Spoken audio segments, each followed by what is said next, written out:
So the bottom line is, yes, I would still be satisfied with trying to do something different, because even the illusion of trying to do something different is in itself a form of free will. Physics-wise, though, it's not. That's the challenge. Yeah. Right? Yeah. So Neil, if you had to right now decide that free will does exist or doesn't exist, what would you prefer?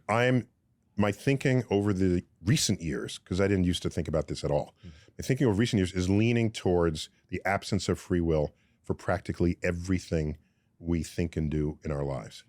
And I base that on the fact that over time, things that we have done as people in our species, at one time was, you are totally to blame for that, or just something you did, or something we've learned, no, this person is more susceptible than you are to addiction. Right. There's a biochemistry there. This person cannot just be made the life of the party because they're on the autism spectrum. They don't control that in the way you might think they should, just because you're the life of the party.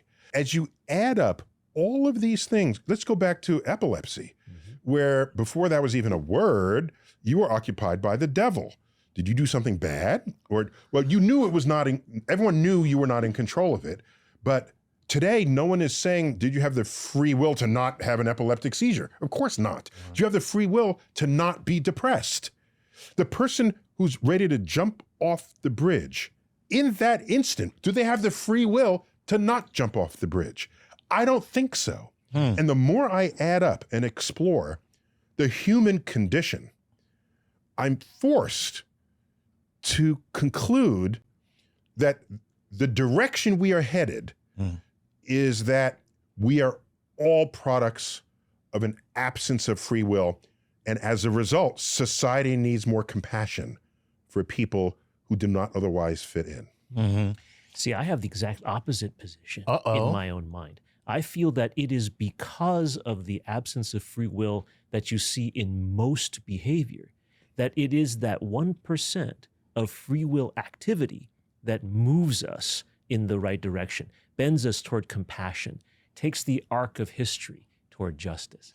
But but going back to what Neil just said, there are people who actually suffer from personality disorders, that suffer from brain disorders, in a day, where they can't do what you just said. They can't express compassion.